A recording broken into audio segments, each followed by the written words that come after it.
Baik, kita coba langsung saja. Oke.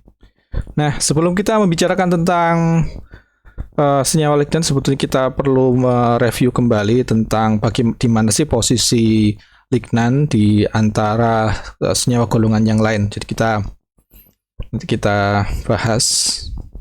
Jadi kita di sini ada bicara tentang fitokimia lignan.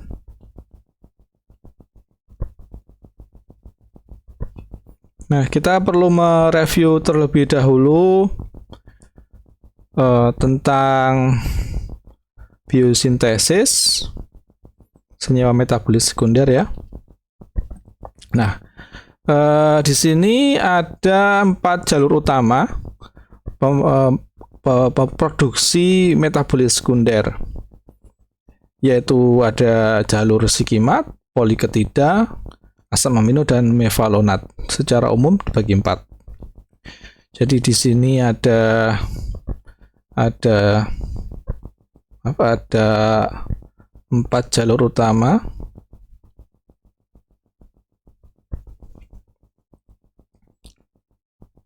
Di produksi atau metabolisme sekunder.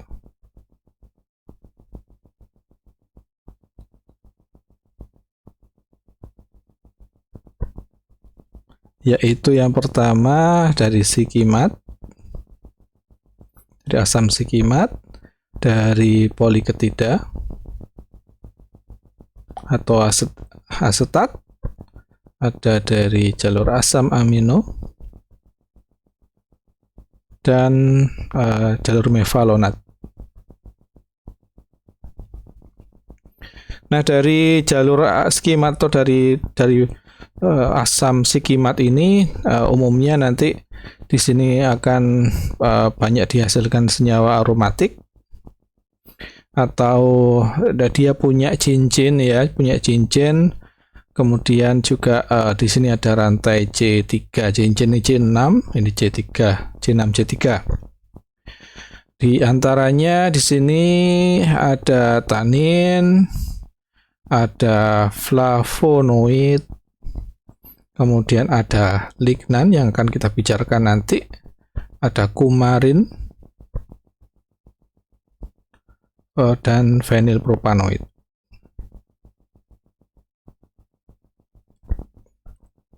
Nah, untuk yang fenilpropanoid ini ada hubungannya nanti dengan lignan. Nah, dari poliketida ini dari kuinon, kemudian turunan fenol. Dari asam amino ini hasilkan alkaloid, dan dari jalur mevalonat adalah terpena dan steroid. Nah, kalau kita pahami bahwa kalau dari jalur asam amino, alkaloid di sini kan senyawa-senyawa yang kekhasannya ada atom nitrogen. Ada atom nitrogen. Untuk yang jalur mevalonat, ini building blocknya atau satuan unit-unit senyawanya tersusun dari isoprena. Di sini dari isoprena ya.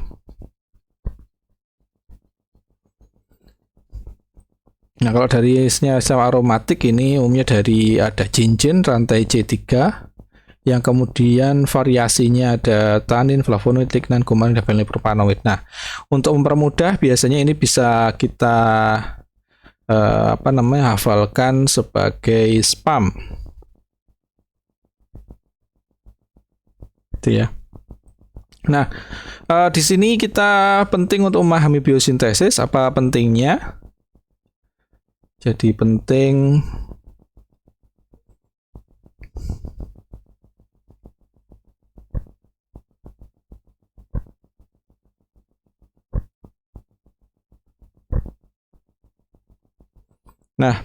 pentingnya yang pertama adalah kita dari jalur biosintesis itu akan mudah mengenali kekerabatan atau kemiripan atau kedekatan dari struktur kimia senyawa golongan. Nah, di sini kalau dia berasal dari jalur yang sama, jadi ada kemiripan, ada kekhasan building block dari senyawa-senyawa yang dihasilkan dari jalur itu.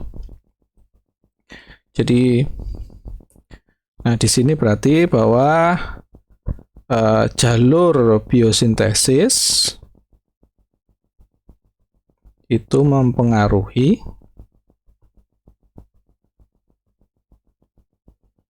kekhasan atau kekerabatan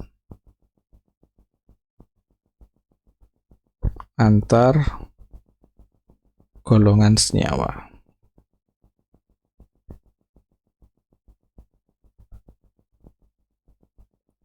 Nah, yang kemudian yang kedua, nah kita akan lebih mudah memahami penggolongan-penggolongan itu, penamaan-penamaannya, dengan mengetahui behind the skin atau tata penamaannya itu seperti apa sih. Memang kelihatannya lain-lain karena memang di penggolongan senyawa kimia sebagian itu penamaannya didasarkan atas sifat kimia atau fisikanya, di sebagian lain itu berdasarkan struktur. Jadi misalkan seperti cara penamaan tanin di sini dengan flavon itu beda. Jadi kalau dengan flavon itu ada hubungannya dengan pembentukan, ada flavon. Jadi ada flavon, itu nanti ada salah satu sub golongan di dalam flavonoid. Sedangkan tanin ini penamaannya ini disebabkan karena sifatnya yang mampu mengkelat. Adapun misalkan kalau alkaloid itu penamaannya didasarkan atas sifat kebasaannya. Kalau terpena mirip dengan flavonoid, jadi dia nanti ada struktur substruktur dari terpena, ada nanti ada monoterpen, diterpen, sesquiterpen, triterpen. Jadi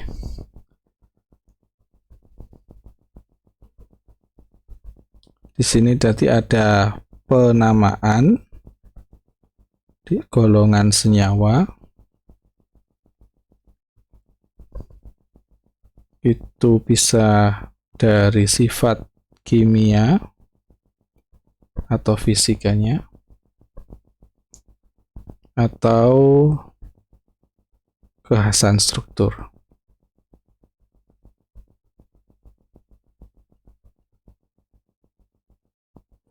Di samping itu, kita masih dalam masalah penamaan. Jadi secara umum di sini penamaan ini tidak mengikuti UPAC.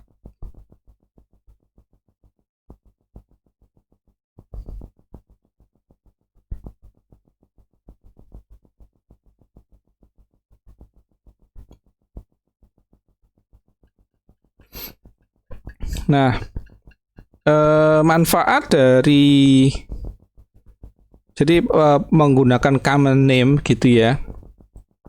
Kalau nanti kita menggunakan nama UPAC, maka biasanya harus memperhatikan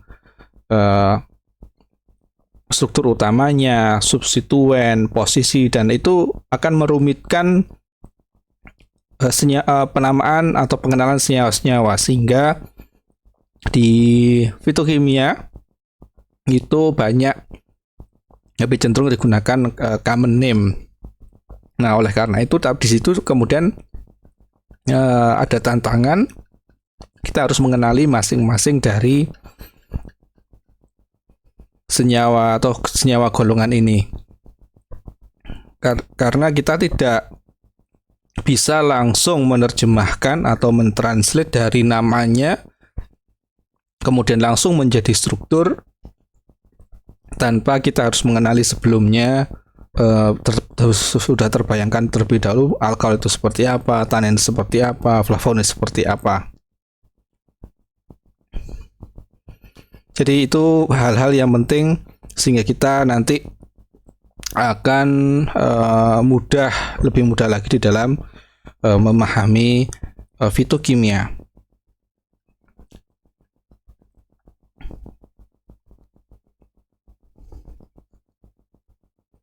Nah, lebih lanjut tentang biosintesisnya, seperti bagaimana sih hubungan di biosintesis. Jadi kita coba untuk memahami lagi gambaran biosintesis atau jalur metabolismenya.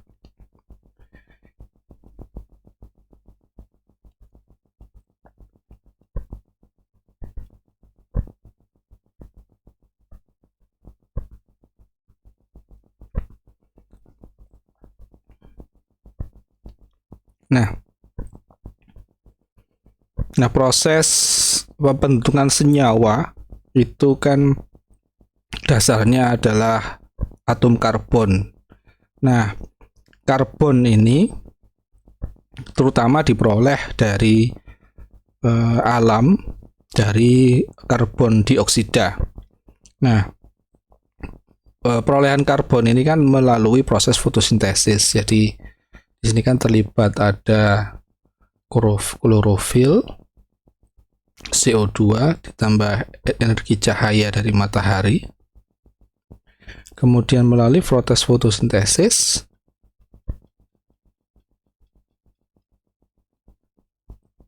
ini kemudian menjadi karbohidrat, gula. Nah, kita tidak membicarakan secara detail, hanya secara global aja. Nah, dari glukosa ini kemudian nanti akan dibentuk senyawa fosfoenol pirufat. Fosfoenol pirufat.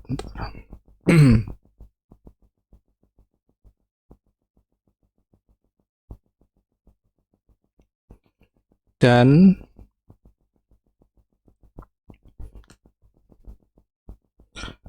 eritros 4-fosfat.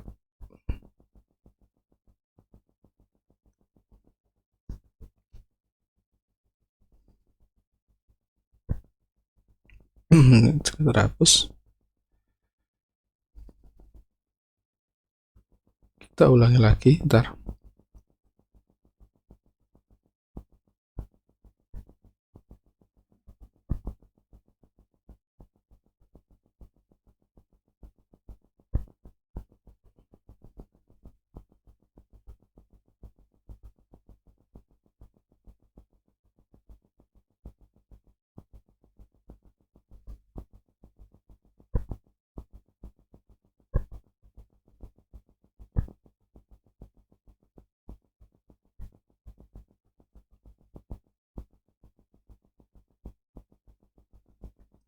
Jadi kita ulangi ya, ini sempat terhapus.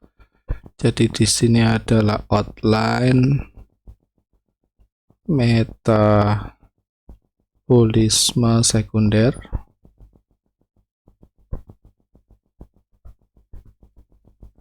Jadi ada klorofil,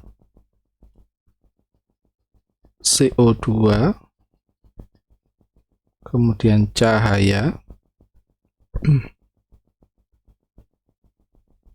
ada melalui proses fotosintesis, kemudian bisa dibentuk karbohidrat, gula, terbentuk nanti ada senyawa fosfoenol pirufat,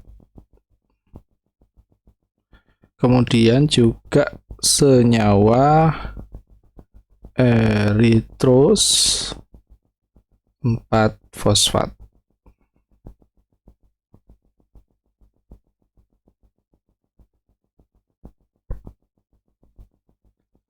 Nah,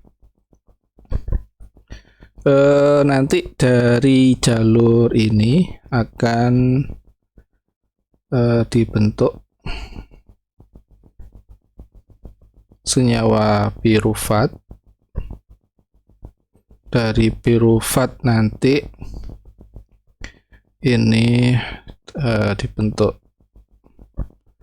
asetil koenzim A.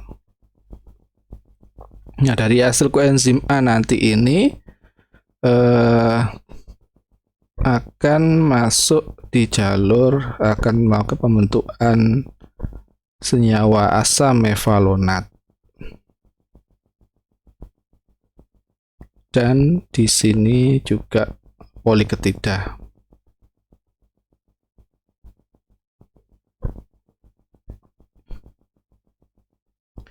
Nah, kita lanjut yang ke-6. Nah, kemudian dari eritros 4-fosfat ini, demikian juga dari sini juga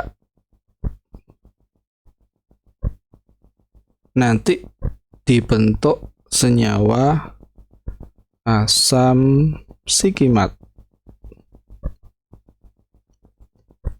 Nah, dari asam sikimat nanti dibentuk asam sinamat.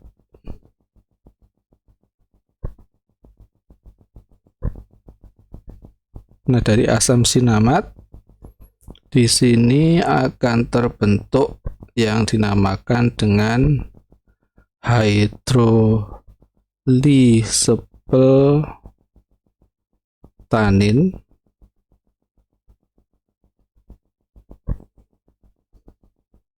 Adapun di sini juga dari asam sinamat juga nanti akan dibentuk banyak senyawa. Di sini ada kumarin, kemudian lignan, ada fenil propanoid, kemudian ada flavonoid,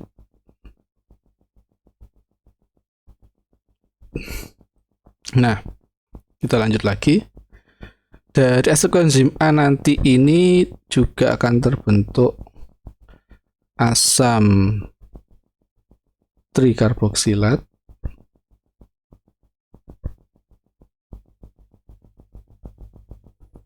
yang lanjut membentuk asam amino. Nah, dari asam amino inilah kemudian nanti dihasilkan alkaloid. Dari jalur asam mevalonat kan kita paham bahwa nanti di sini akan ada terpena. Dari terpena itu kontribusi dari asam amino juga. Di sini ada jalur yang kemudian terbentuk yang dinamakan dengan terpenoid alkaloid. Jadi ini mix ya. Nah, kemudian dari flavonoid ini juga dari jalur asam dari flavonoid tadi itu nanti juga akan dari poliketida ini itu kan juga berperan di dalam pembentukan flavonoid, dan di sini juga kemudian bisa terbentuk yang dinamakan dengan tanin terkondensasi. Dari jalur poliketida sendiri, di samping berperan juga di dalam flavonoid, itu terbentuk kuinon juga.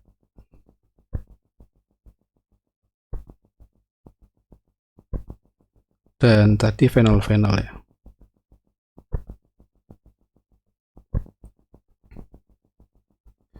Nah, jadi ini ada dari jalur asam sikimat ya tadi ya, jalur asam sikimat, ada jalur asam amino, jalur asam mevalonat, dan poliketida.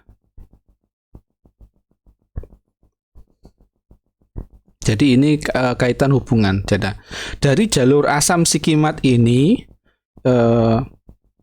banyak hidroksi yang jadi ada kekhasan banyak substituen hidroksi yang ada diberikan di jalur ini, sehingga pada umumnya ada kecenderungan yang lebih polar dibanding senyawa-senyawa yang lain dari jalur ini.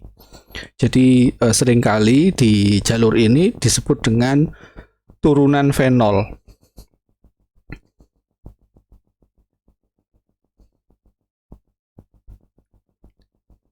Nah, kemudian juga dari jalur ini dia punya kekhasan building block-nya. Dari asalnya, jadi di asam sinamat itu dia punya building block atau rangka karbon. Di sini ada C6, C3. Nah, ini akan mewarnai di semuanya. Jadi kalau di kumarin pun akan C6 C3, kemudian ada di lignan tuh C6 C3, kemudian dasar di vinylpropane juga C6 C3, flavonoid itu C6 C3 C6. Kemudian di tanah kondensasi juga karena dia jalur dari flavonoid juga dia punya kekhasan building block-nya mirip seperti flavonoid. Nah, ini dari building block-nya ini nanti kita bisa lebih mudah untuk memprediksikan kalau kita misalkan ketemu dengan struktur senyawa, kemudian kita bisa cepat memperkirakan atau menebak ini senyawa masuk golongan yang mana. Ya, meskipun building block-nya kecenderungannya building block-nya ini yang mudah ditebak itu kalau berdasarkan building block itu dari jalur asam sikimat. Kalau dari alkaloid ya biasanya kita mudah dengan kita lihat apakah ada unsur N atau tidak. Kemudian kalau dari terpena ya nanti ada apakah ada struktur isoprena. Ya seperti itu.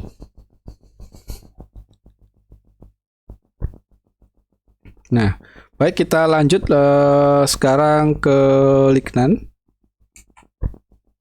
Nah, contoh tumbuhan berlignan saya kasih contoh ada 3.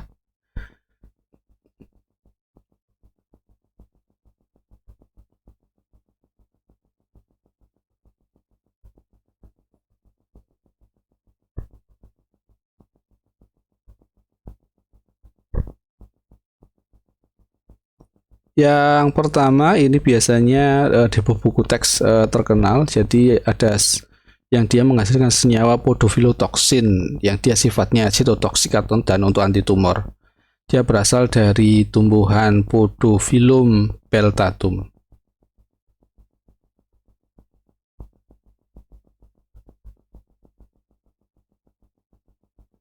Ini dari famili Berberidaceae.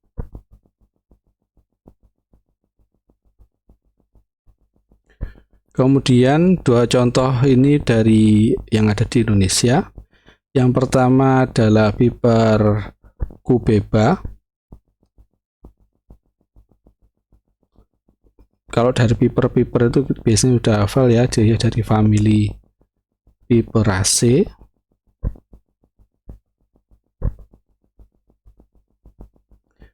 Kemudian dan ini yang mungkin terkenal tapi mungkin kita belum paham bahwa di sana ada senyawa lignan itu ya, yaitu Phyllanthus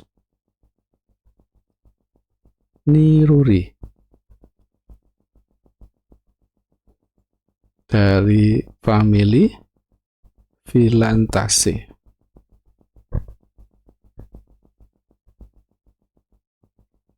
Nah, kalau ini bisa hafal ya, ini nama lokalnya adalah meniran.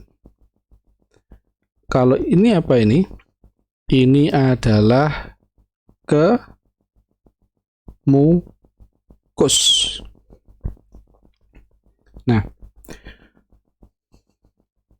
Nah ini 2 yang terakhir ini ada di Indonesia dan ini bagian dari Simplicia yang digunakan untuk jamu.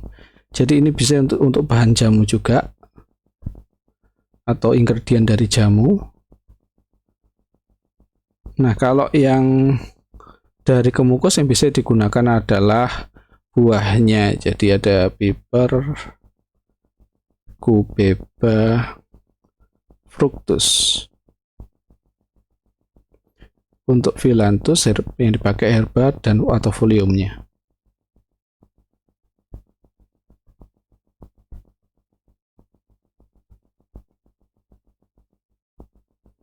Ini biasanya untuk piper cubeba fructus dipakai untuk kalau di jamu ya, kurang darah, nyebutnya begitu, kurang darah, kemudian sulit napas. Kalau yang phyllanthus herba digunakan untuk diuretik, kemudian juga untuk demam. Kita ini di jamu ya. Nah, kita juga tahu bahwa meniran ini juga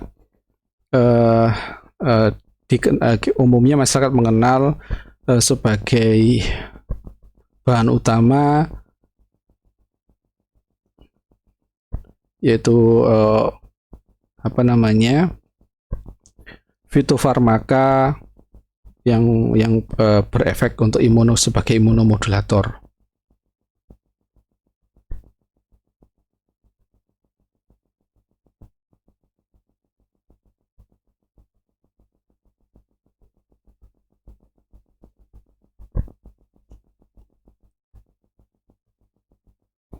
Hapus dulu.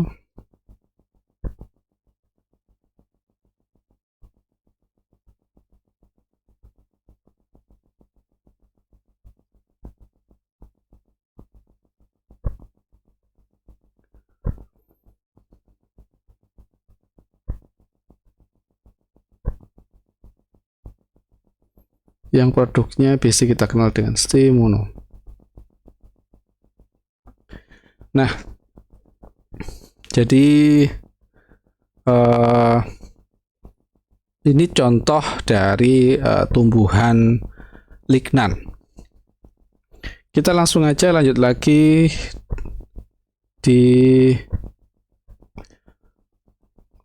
kita lebih lanjut di struktur lignan ya. Kita bahas tentang lignan dan ciri-cirinya.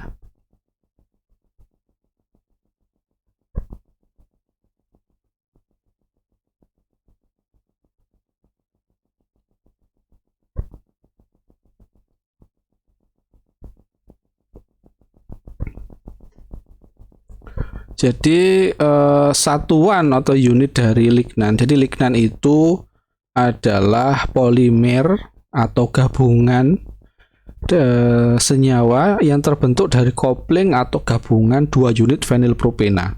Jadi kita tahu ada fenilpropena.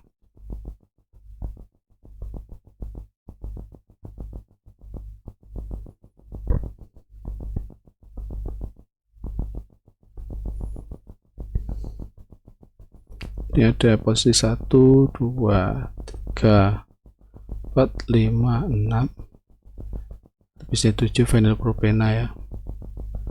7, 8, 9. Atau ini bisa disebut dengan posisi alfa, beta, gamma. Nah, lignan itu kopling gabungan dari unit satuan ini. Jadi di sini ini kan fenilpropena. Nah, yang dia punya building blocknya di sini kan ada C6 dan 3C, C3. Atau sering juga disebut langsung C9. Jadi ada gabungan dari dua unit.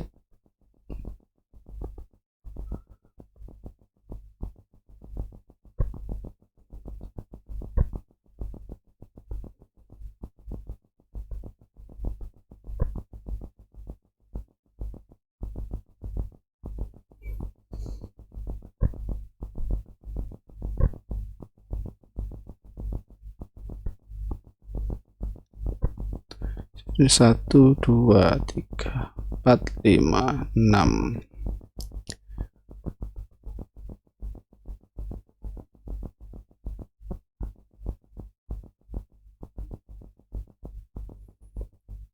Nah, ini jadi ini adalah lignan.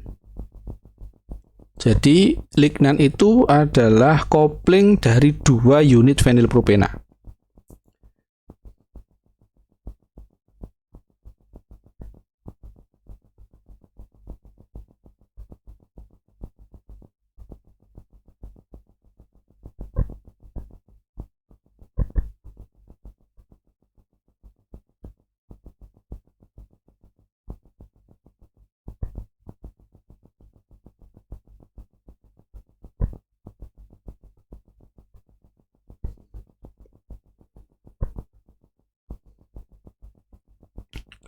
Nah, di sini untuk yang lignan alami atau lignan biasa itu kopling terjadi pada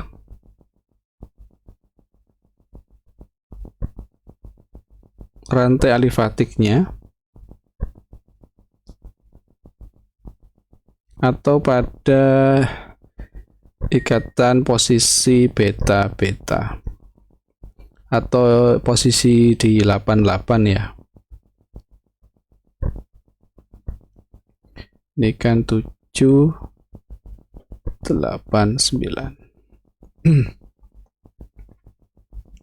Nah, biasanya cincin-cincinnya itu selalu terogenasi.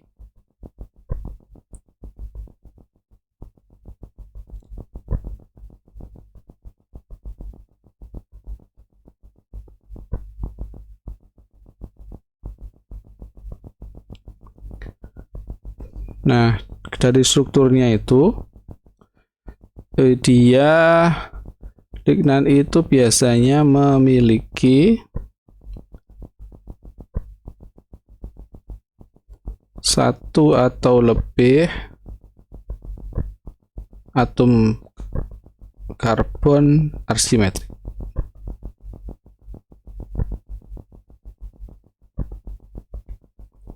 Dan dia bersifat optik aktif.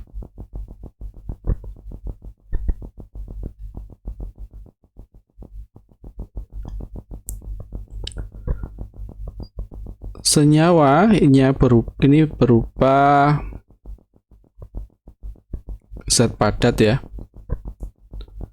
Dia bisa berupa zat padat, hablur, dan tan warna.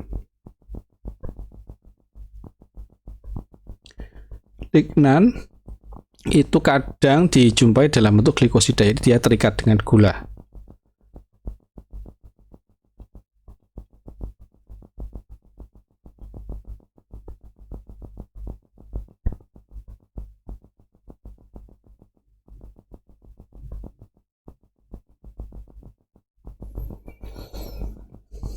Dan dia juga punya sifat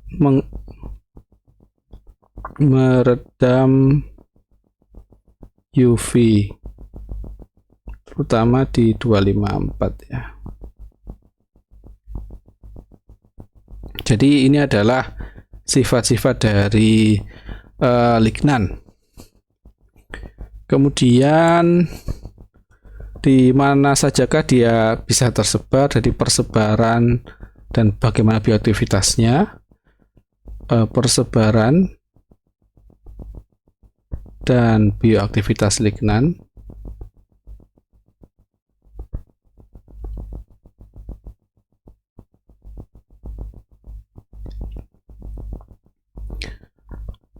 Persebaran di famili,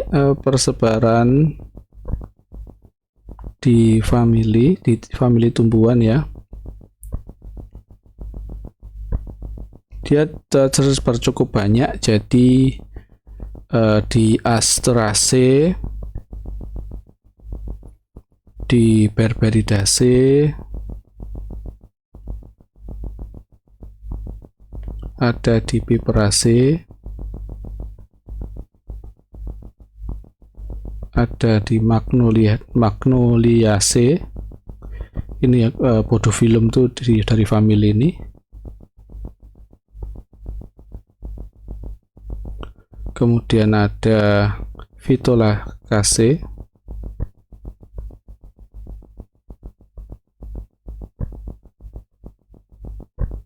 Ada Rutaceae. Kemudian ada Pinaceae dan Lauraceae. Nah, oke itu.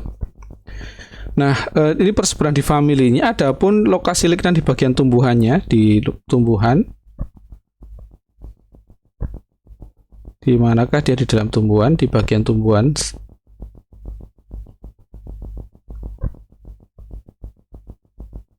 Dia umumnya ada di bagian, bisa di bagian kayu,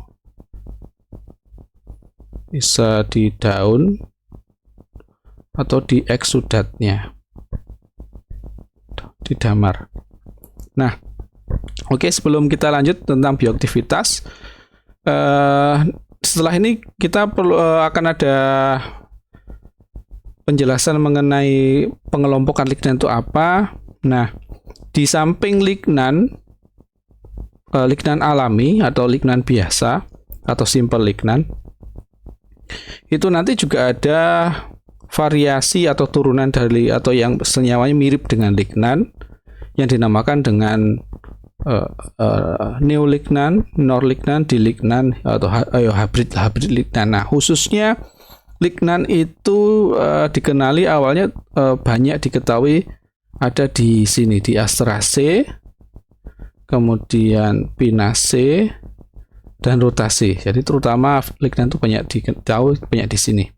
Adapun yang neolignan itu ada di Piperaceae, Magnoliaceae dan Lauraceae. Jadi ini adalah lignan, ini neolignan.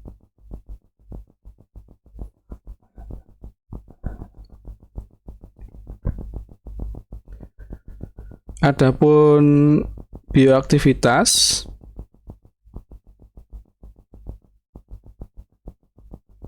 dia diketahui ada yang bersifat antimikroba, anti jamur, antioksidan, ada anti tumor.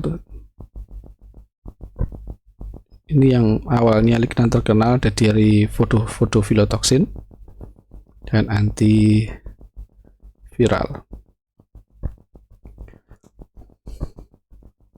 Nah,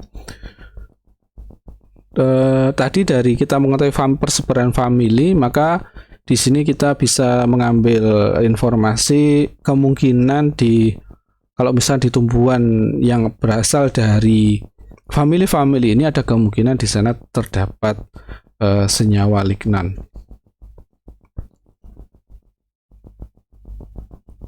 Nah, kita selanjutnya ke pengelompokan senyawa lignan.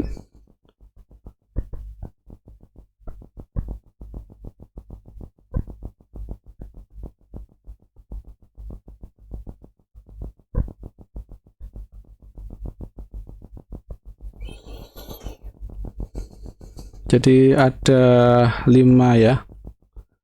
Ada 5 macam lignan. Jadi lignan alam dan yang mirip, yaitu jadi lignan itu sendiri. Nah, ada neolignan,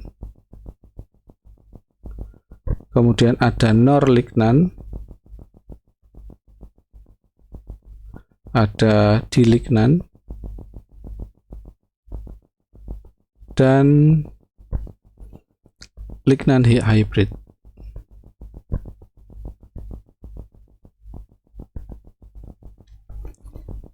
Kalau lignan cirinya adalah jadi sama-sama kopling dari vinylpropena, Nah, yang berbeda adalah ikatan di antara dua ikatan di couplingnya. Kalau senyawa lignan itu couplingnya atau pengikatannya di posisi beta-beta atau 88. Adapun kalau neolignan itu tidak beta-beta.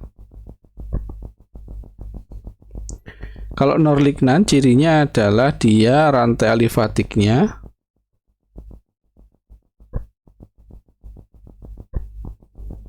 punya 4-5 karbon.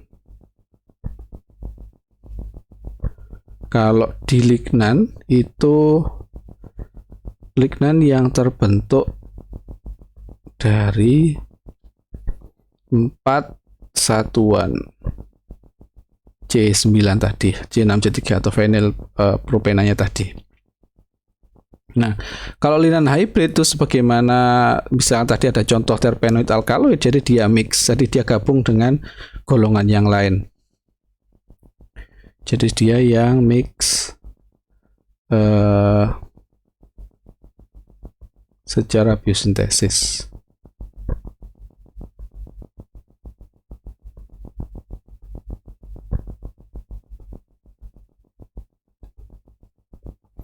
Kalau contoh struktur neolignan, jadi misalkan ini adalah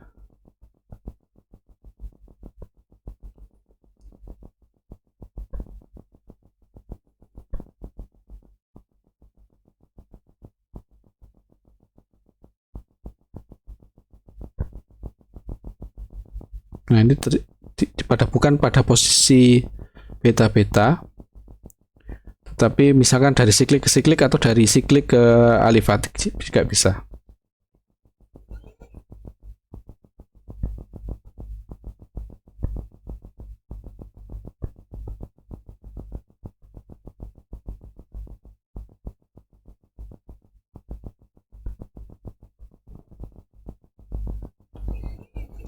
Jadi kan posisinya di sini beta, tapi di sini langsung ke siklik. Jadi ini yang contoh neolignan.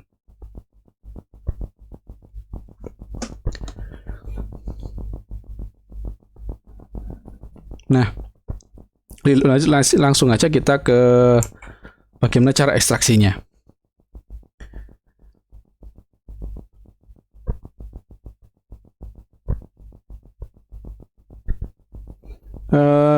Misalkan kita dalam kondisi yang kita tidak tahu, ya kita tidak ada referensi atau kondisinya unknown, maka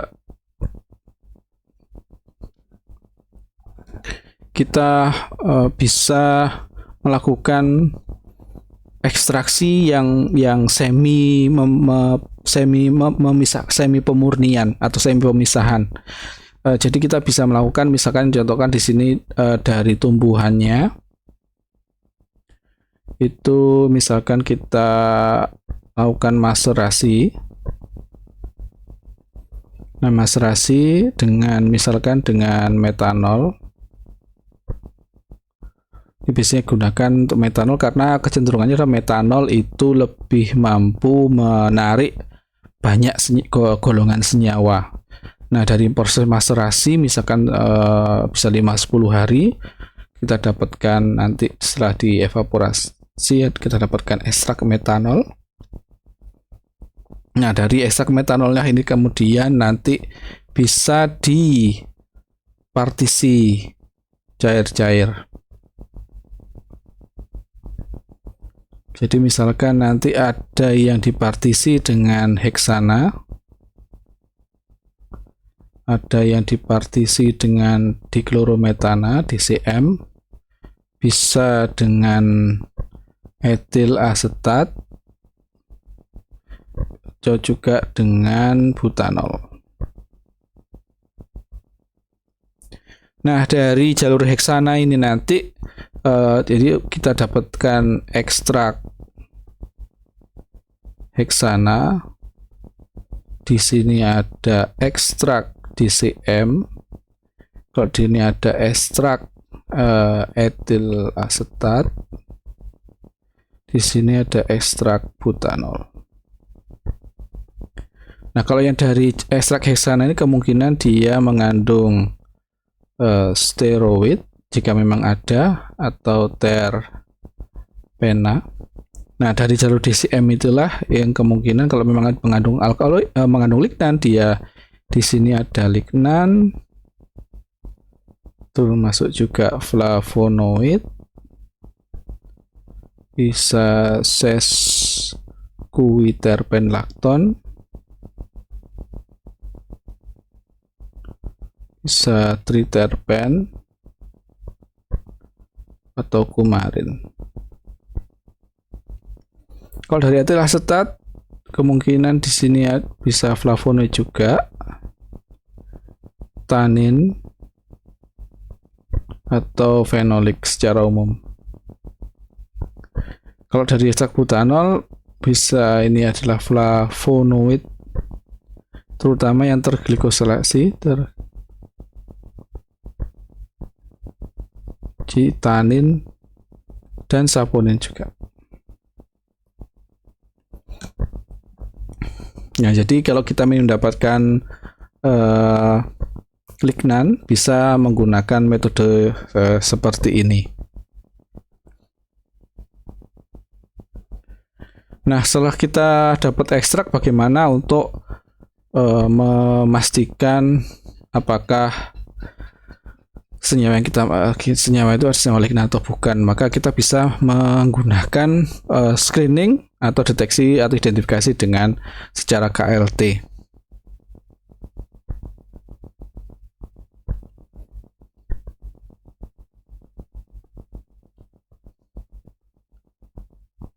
Nah, sejauh kami ketahui itu tidak ada reaksi yang khusus untuk bisa mengenali senyawa lignan. Nah, untuk screening fitokimia secara klasik dengan tetes, mungkin yang tersedia adalah melihat uji dengan ferriclorid atau FeCl3. Nah, kalau ada di sini, kalau misalkan memang ada positif, ada lignan, maka akan memberikan warna hijau gelap. Nah, ini biasanya akan menunjukkan adanya senyawa fenolik. Jadi tidak bisa ya, kalau positif itu memang belum tentu lignan ya, tapi ada kemungkinan lignan karena ferriclorid ini tidak spesifik untuk lignan. Adapun untuk secara KLT, opsinya misal kita bisa pakai umumnya dalam misalkan fase diam yang umumnya ada di kita, misalkan ada pakai silika gel 60 F254, kita bisa pakai fase geraknya ada kloroform, metanol, air, di perbandingan 70 banding 30 banding 4. Atau kita bisa menggunakan KLT dua arah ya. Nanti ada dua kali di proses eluasi. Jadi misalkan yang pertama kita gunakan kloroform, metanol dengan perbandingan 90 banding 10, kemudian dilanjut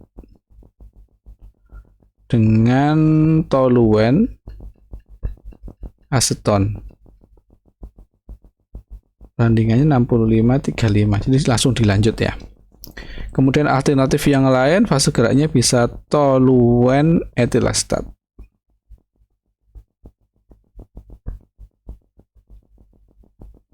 Nah, kenapa ada banyak fase di sini, ada banyak fase gerak ya? Ini nanti bergantung pada senyawanya. Kira-kira ya masing-masing fase gerak itu mungkin ada yang mana salah satu yang cocok untuk bisa memisahkan atau menggerakkan senyawa lignan tertentu yang ada di dalam sampel atau di dalam ekstrak. Nah, kemudian setelah dievaluasi untuk deteksinya, bisa menggunakan UV.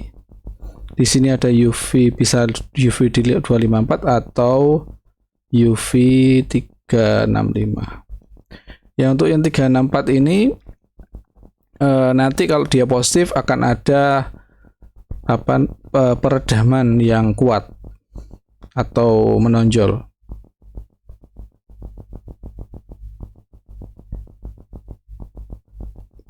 Kalau di 365 untuk senyawa lignan tertentu itu akan ada fluoresensi ungu.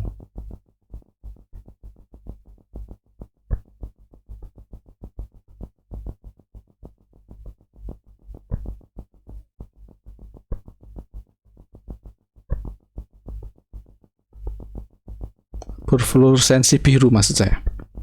Nah, untuk deteksi dengan menggunakan reagen umumnya adalah dengan menggunakan reagen yang mengandung asam sulfat ya. Ada reagen asam sulfat. Nah, ini kalau positif bisa berwarna misalkan violet atau merah kecoklatan,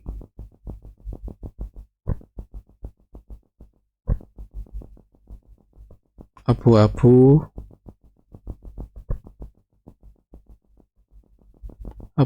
gelap, hingga biru. Nah, untuk reagen asam sulfatnya itu ada macam-macam, ada yang asam sulfat, asetik anhidrit, air, bisa asam sulfat etanol yang ditambah vanilin dan sebagainya. Jadi itu pengenalan di fitokimia lignan.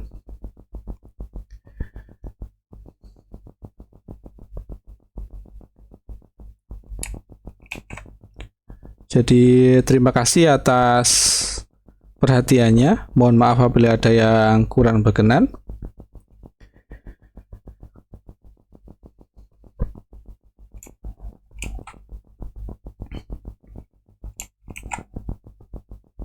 Kalian nanti bisa merujuk ke buku metode fitokimia atau buku yang lain untuk bisa mempelajari atau lebih jauh, termasuk juga dari jurnal-jurnal. Boleh jadi apa yang saya sampaikan tidak cocok, misalkan untuk KLT barangkali ada publikasi yang lebih spesifik yang kondisinya cocok itu bisa dipakai. Demikian dari saya. Terima kasih atas perhatiannya. Assalamualaikum warahmatullahi wabarakatuh.